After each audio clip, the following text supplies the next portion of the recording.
So, hello everyone, good evening. So, welcome back to Unacademy's YouTube channel. So, we are back as usually. So, on the weekend with the schemes class, particularly as we have promised that every weekend we'll be coming up with this. So here I am with the schemes class number 4. So, we already have taken some sessions with respect to the schemes class, right? So, we have taken the schemes related to the education in the last class where we have finished half of the schemes most probably. And then we also have discussed some more content in the earlier class also. So today we'll be continuing the remaining schemes which we have already have left. Yes. So I hope everyone can see as well as hear me, right? So we'll be continuing the same schemes, like what are the schemes we are done with. So in education related schemes we have few more schemes left. So we'll be dealing with that and then we'll be going ahead. So before we go ahead, let me tell you about Unacademy Plus subscription. So we have the top educators on Unacademy. So apart from me, there are many other educators who are taking the various courses on Unacademy free, plus platform.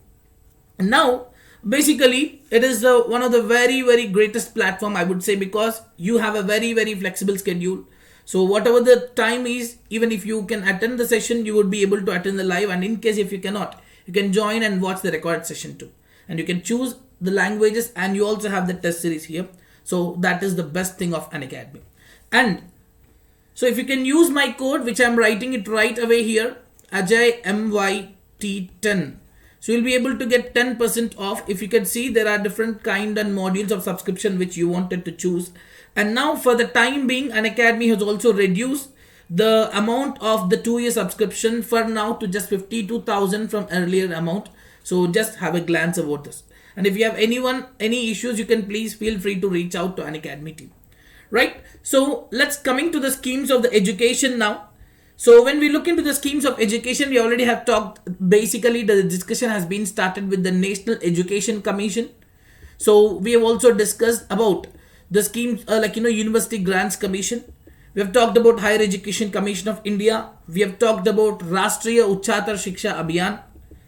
We have discussed National Academic Depository, Operation Digital Board, Global Initiative of Academic Networks, yes, Sakshar Bharat Program, Swayam Portal. We have talked about Shala Asmita Yojana, Ishan Uday, Unnat Bharat Abhiyan, Ishan Vikas. So these are the schemes we have discussed till the last class, and we will be continuing the remaining schemes in this class. And after the end of the schemes related to the education, we will be moving on to the next area, that is the commerce and industry. Today itself we'll be starting it, and we'll be continuing that tomorrow also. Okay, right. So now, in this particular case, the first and the foremost scheme that we'll be discussing in today's class is the institutions of eminence. But before we go ahead with the institutions of eminence, if I ask you to tell me what is the biggest problem where India's universities are lagging in the world? So why are we unable to show up in the top universities in the world, be it top 500, be it the top 100? So according to you, what could be the reason why Indian universities are not being shown up in the top best universities? Yes, so I'll be giving you a minute for that. So I request every one of you to look into this. Yeah, and answer me in the comment section.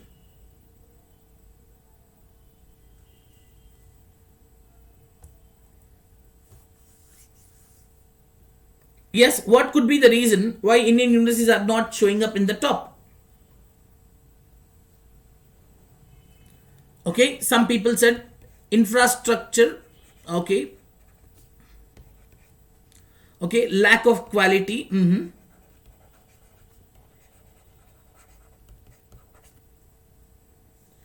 Okay, other thing is about the research. Okay, people are also saying about foreign students enrollment. Okay, foreign students enrollment. Then, research, you have already given it. Okay, infrastructure, it's already given. Teachers are not able to explain the things. No, I don't think that's the right way of putting it, Imran. Maybe you could actually take it in a different perspective. When you write an answer, try to ensure that the words you are using are appropriate to a discussion. Okay, so try to restructure this in a different perspective, Imran. That would be great.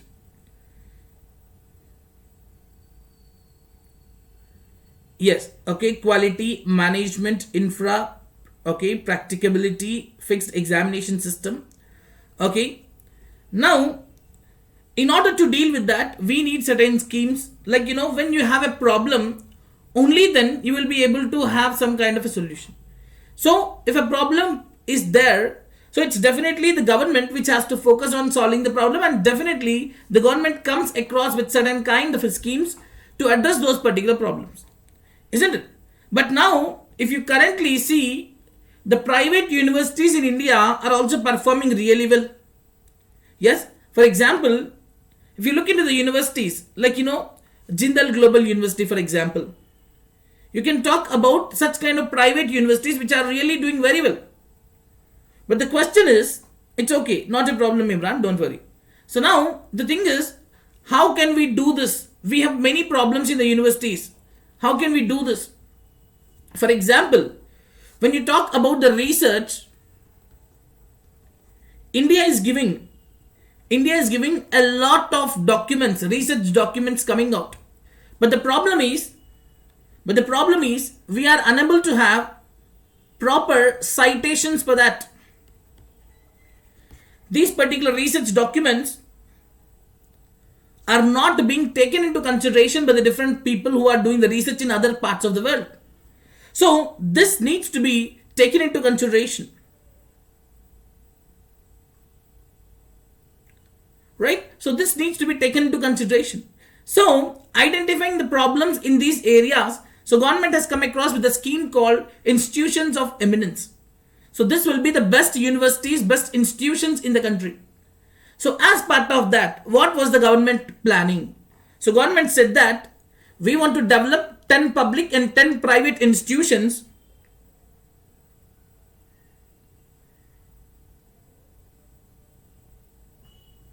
now.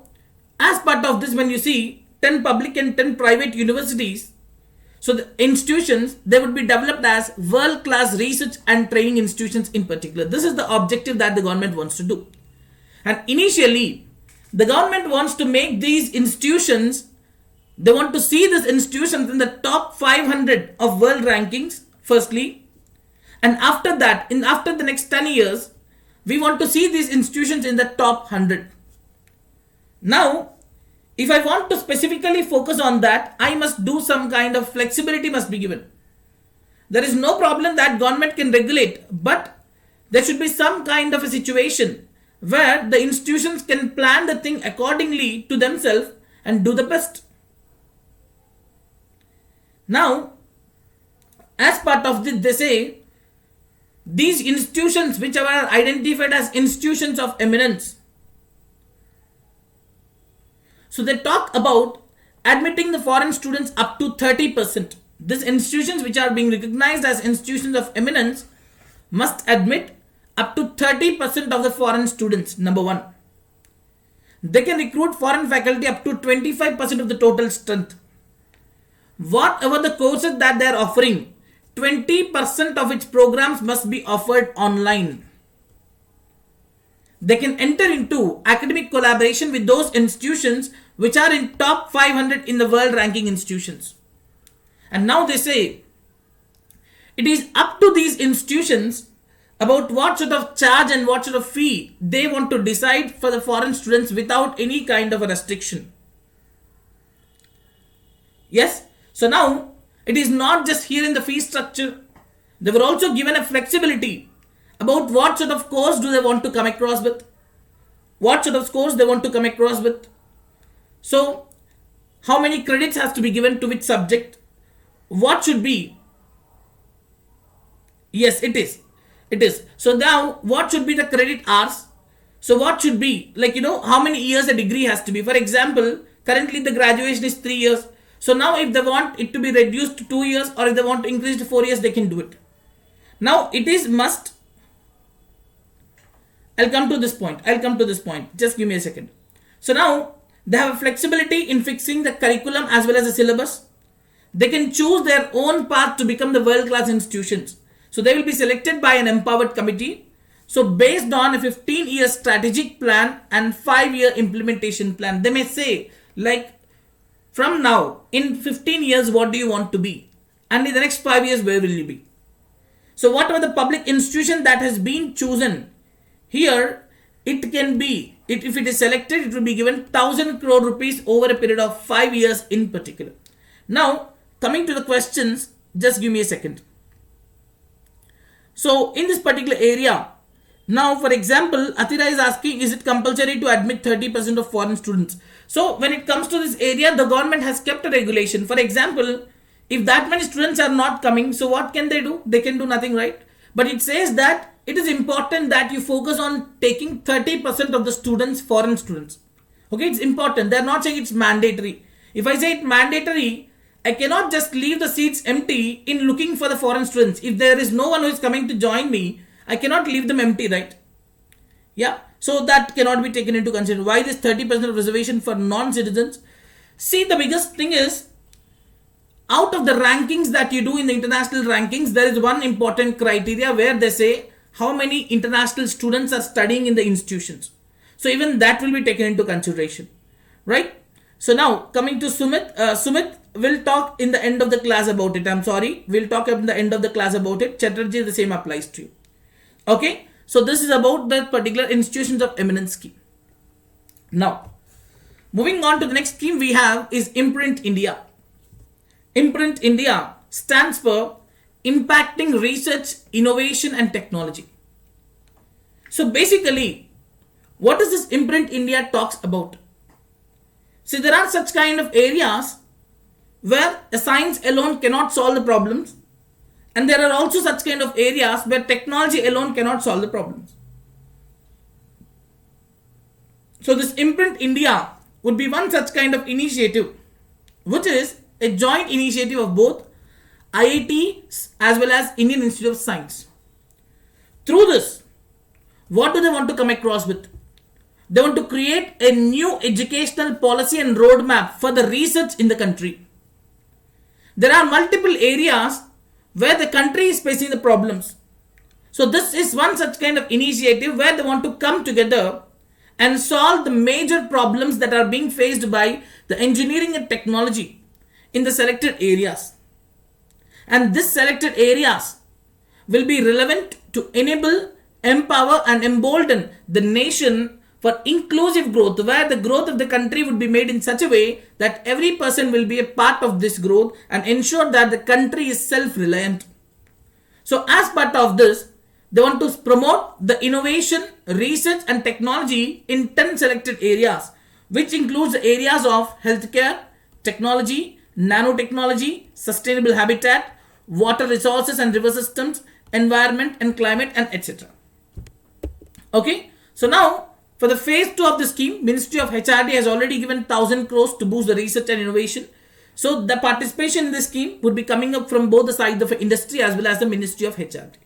So that is about the IMPRINT India program. So both of these will be coming together and work towards solving the biggest problems that are present in these areas, and they focus on the research also. So that is IMPRINT India. Then we'll move further with the next one. Ek Bharat Shrestha Bharat. It's a very interesting thing. For example, let's take a state like UP, for example, the state of UP. Let's take the state of Kerala. Let's take the state of Punjab. Now, the food habits in Kerala, UP and Punjab are very different. The cultures in these states are very different.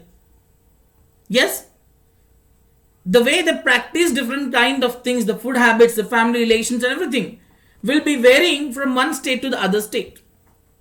But we all believe in one principle, isn't it? What is that? Unity in diversity.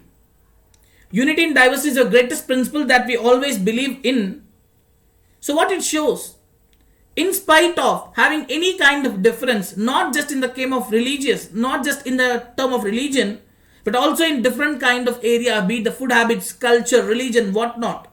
So we are a one India. That is like, as Athira has pointed out, Ek Bharat. So here this particular program is called Ek Bharat Shrestha Bharat. So what is this program mostly focused on? This is a program where they want to enhance the interaction between the people from different kind of states and UTs in India, so that each of them will understand each other's cultures and habits. So what will be done according to the program is this: every year each state would be paired with another state. Okay, so now once the states are paired, they have to enter into an MOU and carry out the common activities under the program. So where both the states would come across with appointing a nodal officer, and they'll prepare an action plan. And now, for example, like the state of UP and Kerala have come into an agreement, MOU. Now what happens? The cultural, the food habits, all of these of Kerala will be promoted well in the UP, and the same of UP will be promoted well in Kerala. So that is one way. Now that is one way of promoting and exchanging the cultures and making the people understand very well about it. So this is what we call it as Ek Bharat Shrestha Bharat. Right? Moving on to the next one. Udhan. So when we talk about a scheme called Udhan, UDAN, we hear about Ministry of Civil Aviation. But there is another scheme called Udhan, giving wings to girls, is a one other scheme. So this is the scheme which was being launched by the CBSE under the guidance of the Ministry of HRD. So what is the interesting concept here, this Udhan giving wings to girls? So very interesting concept this is. See, there are many women, many girls who want to get into the engineering institutions which are prestigious. There are many girls who wants to get into the prestigious engineering institutions in the country. Okay, this Udhan is very different from the Udhan we are talking about Radha. So, as part of this would be one such kind of area where the gap that is present between the school education and engineering entrance will be filled out. So what would you do as part of this? The girls who wants to pursue the engineering examination, engineering entrance, so these girls would be provided a support to clear the engineering entrance examination. As part of them, they will be provided with the free tutorials, videos and study material, and they will also be taken for a virtual contact classes at 60 designated city centers. They will be provided with a preloaded tablet to facilitate learning beyond the classroom, not just in the classroom. Orientation session would be taken up about how to use the technology to all the students. Assessment would be done. They will provide the feedback also. And in case if there is something wrong, they focus on correcting this problem. And now, finally, these girls will be identified and they will be given greater support. Motivation will also be given by making the parents of this particular girl students also to interact. There will be student line services will be there to clarify their doubts, student learning, how is it happening, and supporting them also. And who is this eligible under this? As part of this, all girl students studying in class 11 only from Kendriya Vidyalayas, Navodaya Vidyalayas, government schools of any recognized board or CBSE affiliated private schools will be selected, and the selection will be purely based on the merit. Right? So this is what we call it as Udhan, giving wings to girls. So that's a difference between Uday Desh Ka Aam Nagarik and Udhan. There is a difference, right? So here you are giving wings to the girls to study the engineering. Isn't it? So that is why it is important. Now, moving further with the next scheme we have is ShaGun. ShaGun stands for Shala plus Gunvatta. Shala plus Gunvatta. So what is this now? Shala plus Gunvatta, these two words were formed together to form something called ShaGun. Basically, different kinds of schools has different kind of ways of teaching the education. There are some schools in the country which teach you more about the Indian culture, Indian civilization and all, along with the education. There are some schools which teach education, but they completely stress on education. There are schools which teaches you the sports along with education. There are different kind of schools. So the ShaGun is one such kind of initiative where the good practices of different kind of schools, a repository of good practices, photographs, videos, studies, newspaper articles, etc. of any state, any school that is present. They try to bring all these together and form a kind of a repository, a kind of a database. And what is the purpose in creating this kind of a database is that they want to create a success story. They want to create a success story of a school, and also to provide one such kind of a platform to all the stakeholders in this to learn from each other and promote a kind of a positive competitive spirit among the states and UTs. So this is the major objective they have, to promote a kind of a competitive spirit among the states as well as the UTs. And the second part of the ShaGun also says they want to measure the state level performance of the schools with respect to specific educational indicators.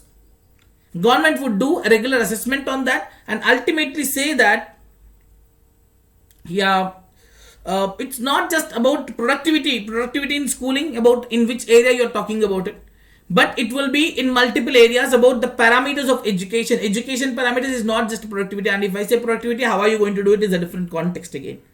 So here we try to include what are the parameters that are important for education, be it the outcome of the students, like how they are actively participating in different areas. All of these would be taken into consideration and real-time assessment would be done. And this would be not just encouraging and keeping a track on the performance of the schools in the states, but also it is depending on making a repository of the good practices that the school is coming up with. Okay, so that's what we call it as a ShaGun initiative. Now, moving on to the next one, Samagra Shiksha scheme. When I say a scheme called Samagra Shiksha scheme, what does Samagra mean? Anyone? The literal meaning of Samagra?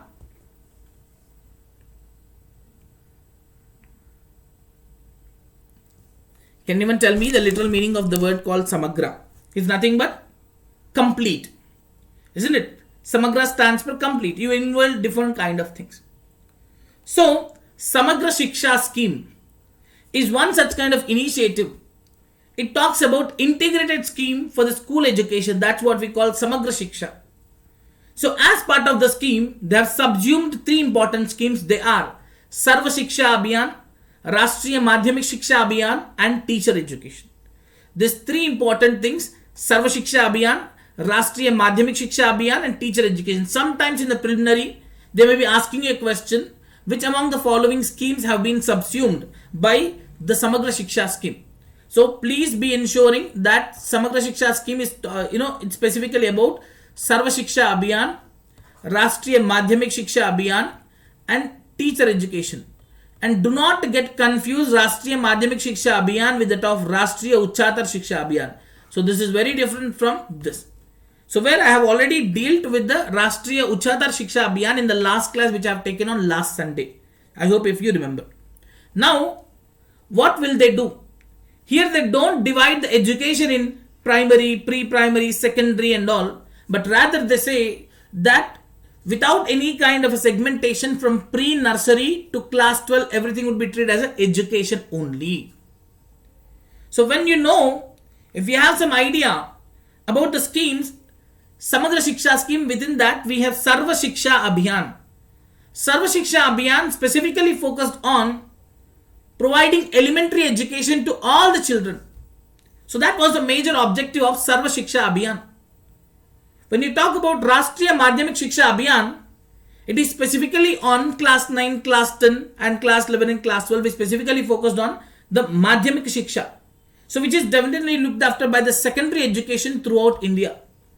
But when it comes to the teacher education, it talks about setting up of diets, that is District Institute of Education and Training, where teachers would be promoted specifically about the way the teachers have to be trained and all. So that would be the teacher education.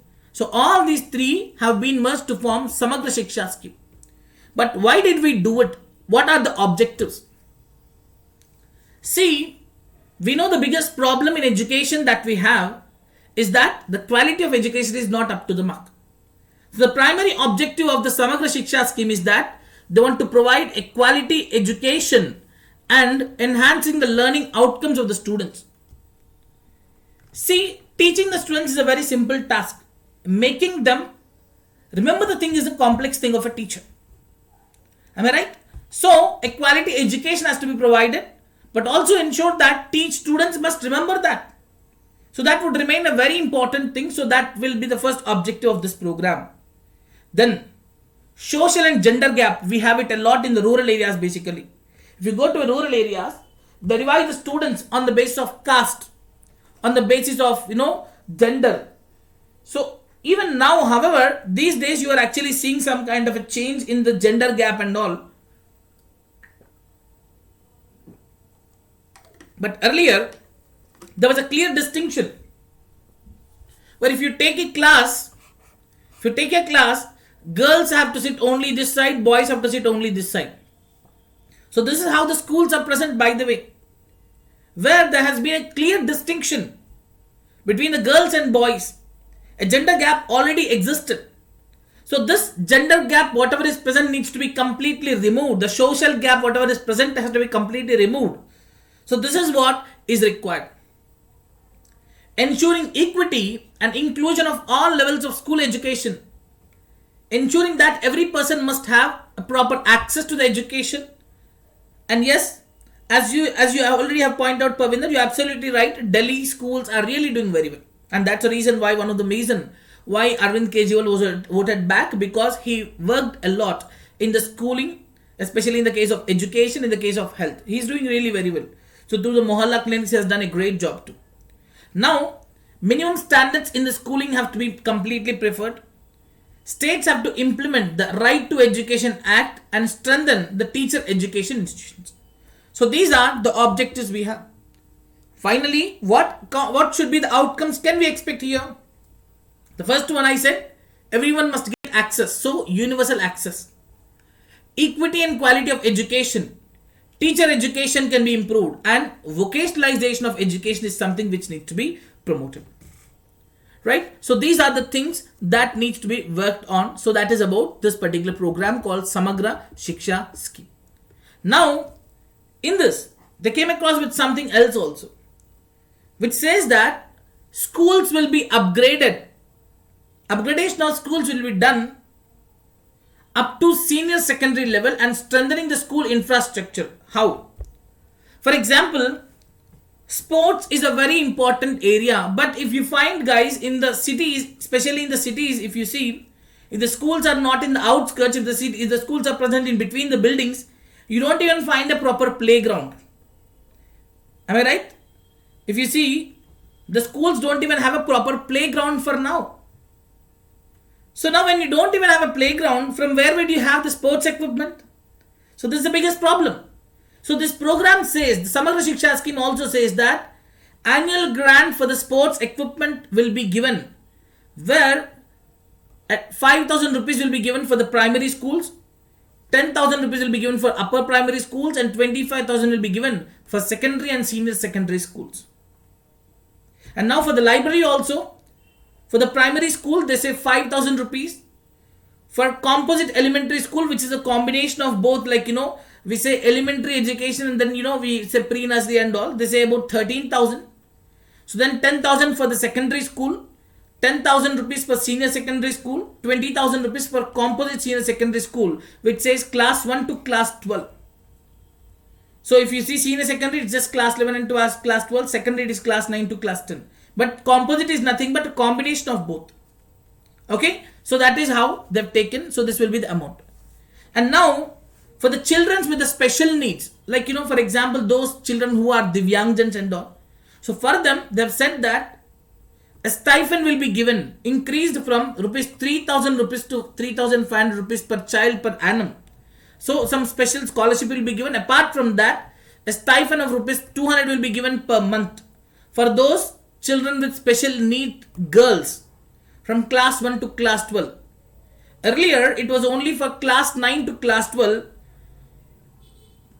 Something is better than nothing, I would say. Again, Pavinder, something is better than nothing. So once we come across with one initiative, this can be increased as we go further. So identifying the need of this scheme is very important, I feel. Yes, and allocation for the uniform are also increased from 400 to 600 per child. I know this is not sufficient.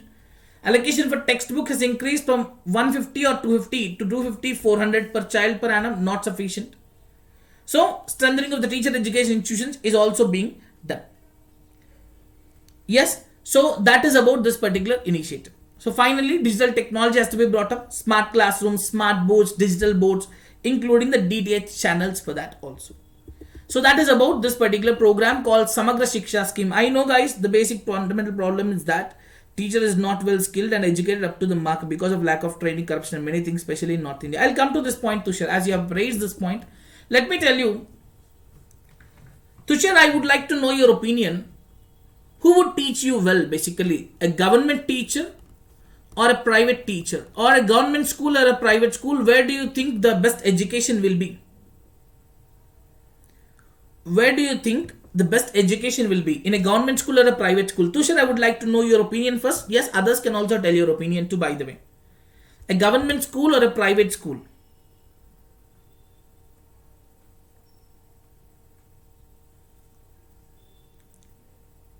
Private. Okay. So Athira says it's private school. Let's see what about others. Tushar, I would like to know your opinion.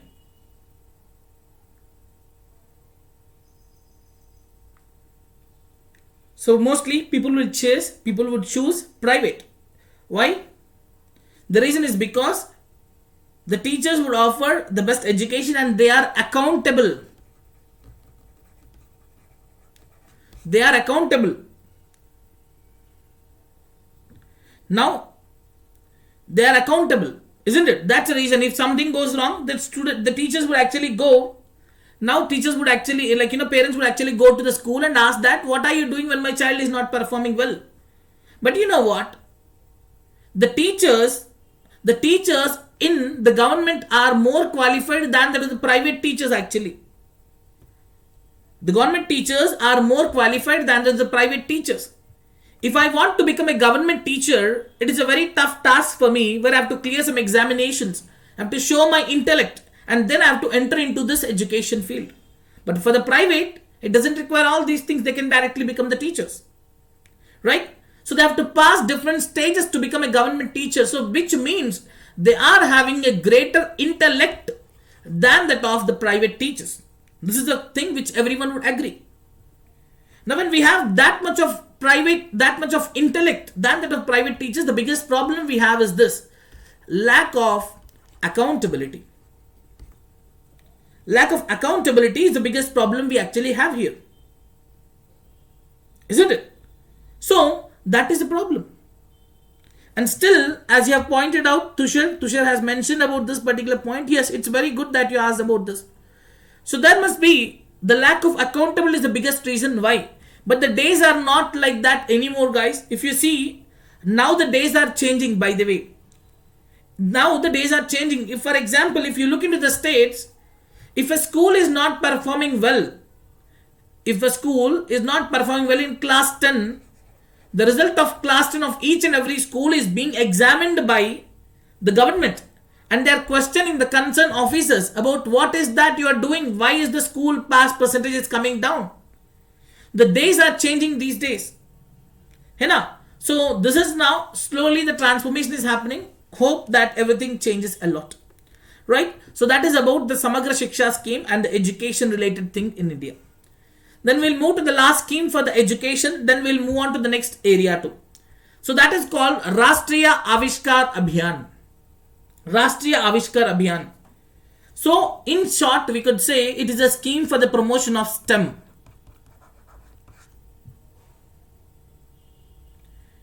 In particular, we are going to talk about something called promotion of the STEM education. That is nothing but.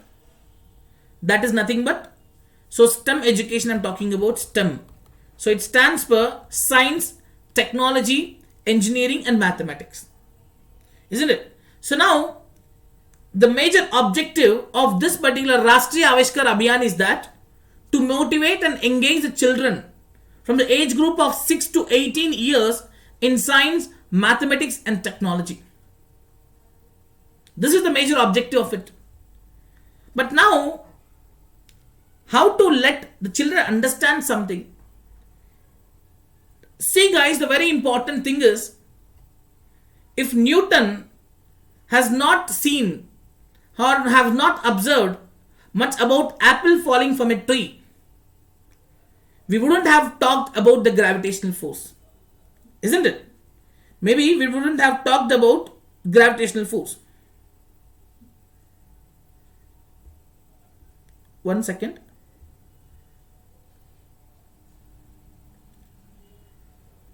Now what has actually changed then?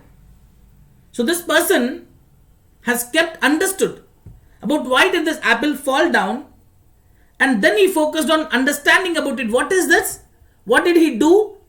He focused and did something called observation. Observation. If I want to come across with a solution for a problem, the biggest thing that I need to get is this observation. When I know what the problem is, only then I can come across with a solution. So observation. Once observation is done, then you would try to do experimentation. How can that be done? So then you try to draw some inferences. Why did this fall like this only? And finally you can come across some kind of model. So all these things that can be done through inside the classroom and outside the classroom. Inside the classroom is not sufficient for the children to become some kind of innovation. So when the children understands about why this is happening, why is this running in this way? So Rashtriya Avishkar Abhiyan says, we have to create and improve the curiosity among the students, excitement among them, and also exploration among the school children in science, mathematics and technology, to make them think more. Why is this happening? Why did this invention come into situation? Yes, so a kind of a query based learning has to come. For example, tomorrow if I am teaching you something, and if I ask you to tell me this answer, it is very tough for you if you read this and do it. But if you understand the topic well, if this process goes on like this and if something keeps happening, so we will understand it. A query would be coming up, a question would come up. A question would come when you think about it. So this kind of learning has to be promoted. So to achieve the learning levels through appropriate methods.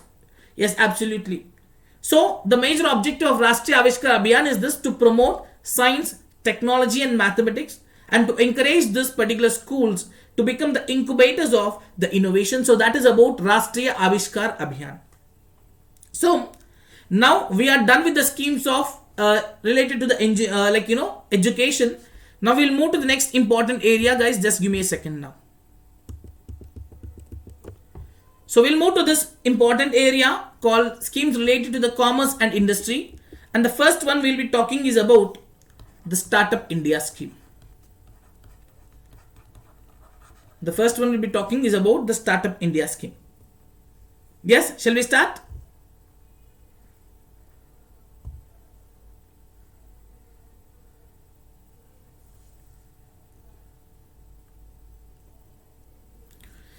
So in this, our primary area will be this. So what is a startup? Startup is nothing but, for example, let's bring a kind of a link between two things. When I have some innovation, or when I have some skill, what happens? What would I do? I would come across with some kind of a solution. Am I right? I'll come with some kind of a solution. Now, this solution can bring a change. For example, I hope everyone have heard about some kind of website called redbus.in. I hope everyone must have heard about some website called redbus.in. Isn't it? Yes. So now, when it comes to this particular site, I'll tell you a very, it is not a great thing actually they have done. Let me tell you, very, very small logic it is. See, every one of us, if you want to transport, in the case of middle class people, the first mode of journey will be the public transportation system. Yes, So that is through the bus or rail. These are the methods that the people choose. Now this red bus, they used a simple logic here. What did they do? They sourced the availability of the buses from different sources to different destination. For example, be it the public, be it the private. For example, if I say I want to travel from Mumbai to Pune, there are different services which are running the services that could involve or include Maharashtra's Road Transport Corporation or the private people, whoever it is. So that's a very simple logic. What they did, bring all of these things together into a single platform. That's it. This is not great, but that is doing really a great job now, isn't it? They have been doing a great job now. So such is the interesting concept of innovation basically. An innovation, a small idea can change the lives. And this would be very simple, guys. Even if you want to come across with some kind of a solution for some problem tomorrow, see, you don't need an expertise. You don't have to be a PhD graduate. You don't have to be a doctor. You just need a proper thinking about a problem. A small idea can make wonders, isn't it? Without any kind of great investment, a small idea can make wonders. And one is such kind of idea called red bus. And see, when it comes to this area, startups plays a very, very important role. So Startup India is a scheme brought up by the government to build a strong ecosystem for nurturing the innovation and startups in the country. Startups and innovation have to be promoted. So there is no doubt, we all know that the number of jobs created by the micro, small and medium enterprises is more than that of many different kind of MNCs. Yes, so MSMEs is creating more jobs than that of the MNCs. There are many statistics which actually provides us this kind of things. And now the startups can be a great change. For example, Ola, for example, when you talk about this, it is a very simple idea, isn't it? By the time Ola has been started in India, Uber was already there, isn't it? By the time the cabs like, Ola cabs have started in India, Uber was very, very popular in different countries. Now look at what Ola is doing. You must have seen an advertisement just 2 days ago where Ola said that it's an Indian company where we are now expanding to London. Isn't it? It's not a great idea, by the way. It's a very simple concept. They are not owning the cars. They are not employing the drivers directly. But they are just connecting them. Without any cost, without any kind of investment, they are getting a lot of, revenue. Without owning anything, if you look into this. Henna. So there are such kind of startups which can bring a great change to the complete economy of India. They also provide a large scale employment. Right? So now the aim of the Startup India program is this, to ensure that these startups grow through the innovation and design. So what are the facilities that are they providing? So when you look into this, it says number 1, simplification and hand holding. Now, yes, absolutely, Harshita, even Unacademy is a startup. Even Unacademy is a startup which has come across with a different change. Why to depend on offline learning when you have online? So that's a kind of a change they have brought it to. Yes, definitely. That's also an example, I would say. Now, however, when it comes to this area, when I want to start a company, I am a startup now. So it is my first company and I need some kind of a thing which would support me from the side of a government. And now what will I do? I will simplify the process. The government will simplify the process and also handhold them. That is, support them all the time. So that is number 1. Simplification and hand holding is a very important feature, that the process will be simplified much. Funding, support and incentives. Funding, support and incentives. Yes, support of the government. Industry, academia, partnership and incubation. When you have some kind of a startups, link that to the academics, link that to the education institutions where they can help you a lot in promoting the best. And also incubation of it to look into how will it work. And then a credit guarantee fund to ensure that these are doing very well. So what would happen in this? Simplification and hand holding. Let's look into this component in detail. See, if I want to start a startup, I don't have to submit all these documents, but simply what I'm supposed to do is this. I just have to sign a paper. It's like a self-certification. It's just a self-certification stating that I will abide by all the norms of the government stated for the starting of a startup. Then I can sign it and I can do it. So that is simple compliance regime for the startups. Number 1. A mobile app and a portal can be launched for compliance and information exchange. Startup India Hub to handhold the startups during various phases of their development. Legal support will be provided and ensure that if they can actually do the patent filing and all, so that can also be done at very reduced cost. Public procurement of the startups can be done very easily, and in case if they fail, we also need exit procedure also. So faster exit will be provided for the startups, and that is the other important thing. So this is the first component called simplification and hand holding. Number 1. Is it clear? Then we'll move on to the next one, funding support and incentives. So they provide a funding support through a fund of funds with a corpus fund of 10,000 crores. Funding support will be provided. A credit guarantee fund has already been created for the startups, where they try to provide the credit to the startups also. Tax exemption on capital gains invested in this kind of funds. Tax exemption for the startup for the 3 years. And now they have made some recent changes to the angel tax also. Yes, angel tax norms and all. So that's other important initiative that the government has been doing. So we are promoting and expanding, letting the startups to expand very well. So that is for the funding, support and incentives. Then we move on to the third one, industry, academia, partnership and incubation. Guys, a very interesting thing. For example, tomorrow, let's say that Parvinder is coming up with some startup. So when Parvinder wants to come across with some startup, and today he must be an engineer who must have passed somewhere about 2016, let's say. But currently, there are much better technologies that were present. So when you link this kind of industry and academics, so this would actually bring a great change and make the process fast, the startups much better. So you can start and organize, startup fest to showcase important innovations and providing them the collaboration platforms.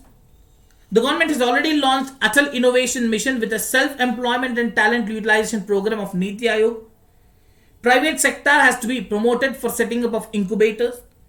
7 new research parks have already been modeled on this one, which is already there in IIT Madras. So they have launched some different kind of programs about incubator, grand challenge program and innovation based programs, all are coming up with. And finally, a credit guarantee fund for the startups has been created with a corpus of 500 crore rupees per year for 4 years. So this is about the Startup India. And it's not just there. Government did not want to stop here just right away. But what did they say? We want to grow much with the action plan. We want to go not just in the IT sector, but we want to use the systems. We want to use this sector in the day-to-day activities like agriculture, manufacturing, social sector, healthcare, education, whatnot, all. A very interesting concept this is. We want to use the technology in the day-to-day sectors that we are using. The startups shall not be coming up only in the tier 1 cities like Hyderabad, Mumbai, Bangalore, Delhi. But we should try our best to move them to the tier 2 and tier 3 cities like semi-urban and rural areas. If we can move them in such a way, that would do a great change. And they also say setting up of new research parks, which I already have stated, where they are planning to come across with them in IITs in Guwahati, Hyderabad, Kanpur, Kharagpur, Bangalore, Gandhinagar and Delhi. And they also say 18 technology business indicators will be coming up with NITs, IITs, IIMs, where the funding model will be coming from the Department of Science and Technology. And finally, they will be getting all the facilities that are required. So what else is required for the startups? The support that is provided by the government is really good, isn't it? So that is about the Startup India. So if anyone has any doubts, please let me know. Then I'll go on with the next one.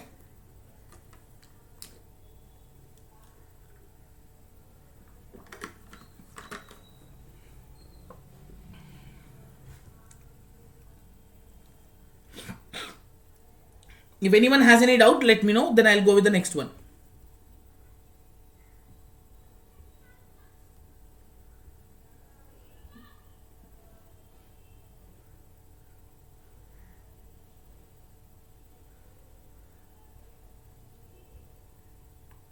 Now, moving on to the next one, Make in India. Make in India. So, a very, very interesting concept and the scheme. That is, can government provide loan without any hurdles? I think government is also trying its best to do it, Pavinder, through the initiatives which we already have. Yes, government is trying its best to provide the loans under the Mudra Yojana, for example. So that is, though that is especially for non-agriculture sector, so maybe that can be used, Mudra loans. I don't think Mudra loan has some hurdles, right? Do Mudra loans have some hurdles now? I don't think so. So they're also providing this funding through the SIDBI also, right? Through the Credit Guarantee Fund. So that would also make some kind of a change, I feel. Now we'll move on to the next one, that is Make in India. So it's not just that, like if the world sees India, you know what? As a dumping ground. The world see India as a dumping ground, isn't it? And dumping ground of what? Of their products. What I mean to say is this, for the world, India is a huge market. Be it US, be it China, be it Australia, be it Japan, be it Korea or whatever it is. For all of them, India is a dumping ground. India is a market. That's it. But we want India not just as a market, but also a country from where we increase our exports. Where we have to increase our exports. It's not, India is not just an importing country, but we want to export too. So to transform India into a global design and manufacturing hub, the government has come across with this particular initiative called Make in India. So what are the aims of this? The first aim is that we want to increase the manufacturing sector growth to 12% to 14% per annum. We have to increase it by 12 to 14% per annum. Increase of the manufacturing in country's GDP has to be increased by 16% to 25% by 2022. That's the other aim. To create 100 million additional jobs by 2022 in manufacturing sector.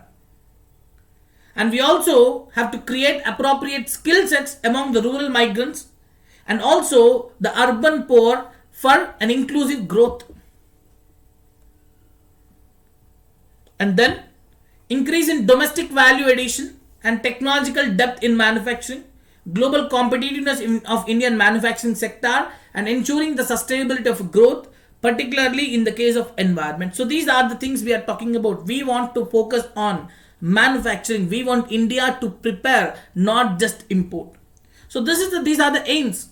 So for that, government has already created an investor facilitation cell, where this investor facilitation cell is that which will focus on, to assist the investors in any kind of approvals through a pre-investment support during the investment and during the how are they doing during the execution and after care support during investment, before investment, during the investment and after investment. So investor facilitation cell will be helping them.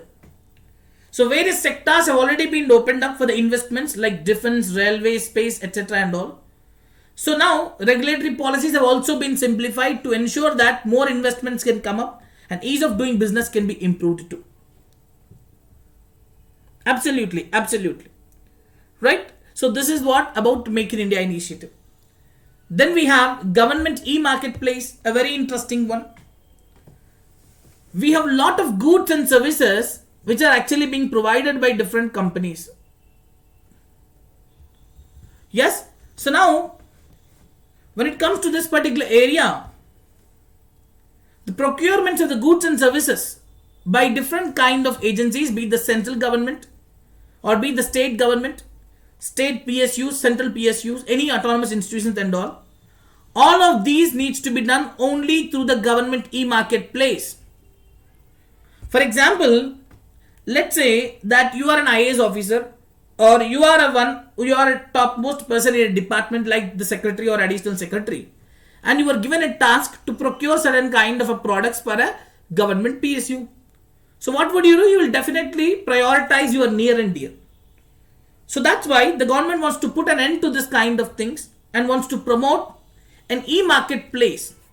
So that is government e-marketplace, which would be considered as a national procurement portal of India.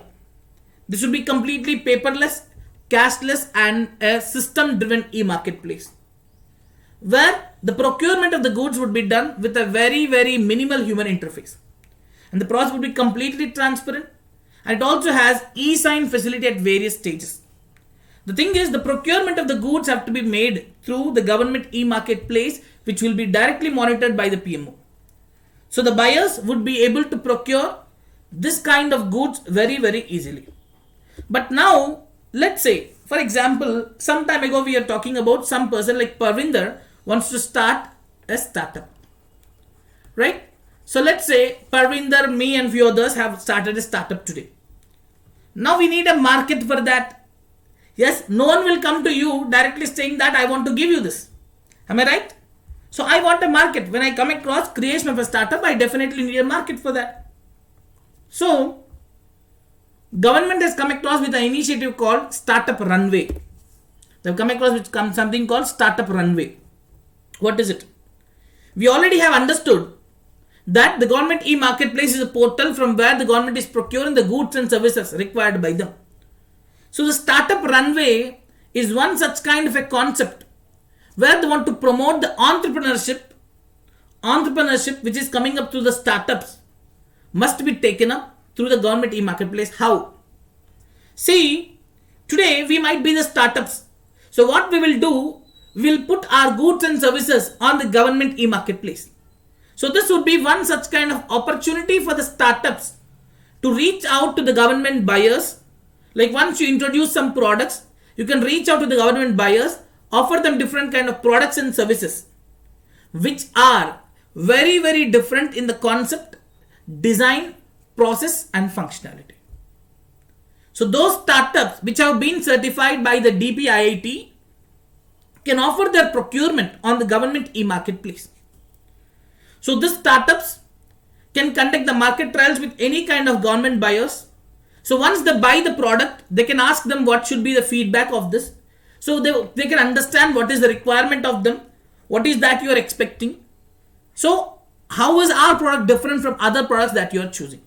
So in this way, they can improve their product. They can also ensure that the products can be chosen by many people too. So right from idea stage to growth stage, the minimal time that can be taken up. And they can take up different kind of initiatives too. They can support technology development, research and innovation. All these things can be done. And that also links to the government policy, where the government says, I want to turn the job seekers into job creators. Okay. So this is what the initiative called Startup, Runway. Then we have another initiative called Swayat initiative. So similar to the Startup Runway, here they say Swayat means a promotion where we give a preference to the startups, women, youth advantage through the e-transactions.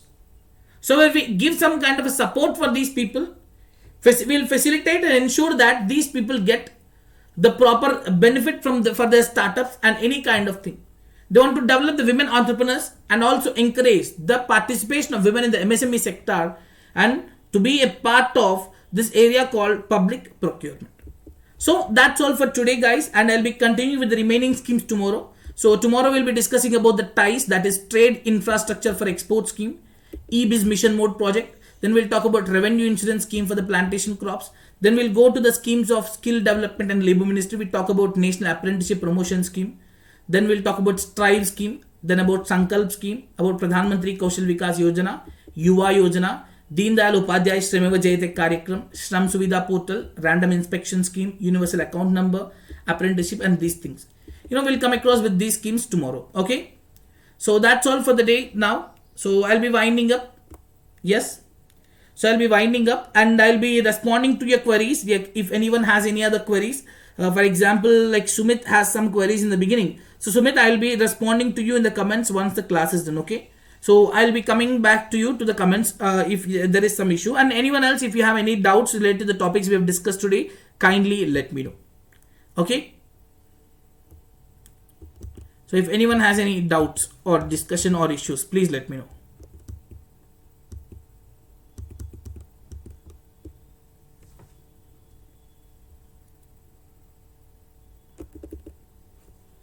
Yes.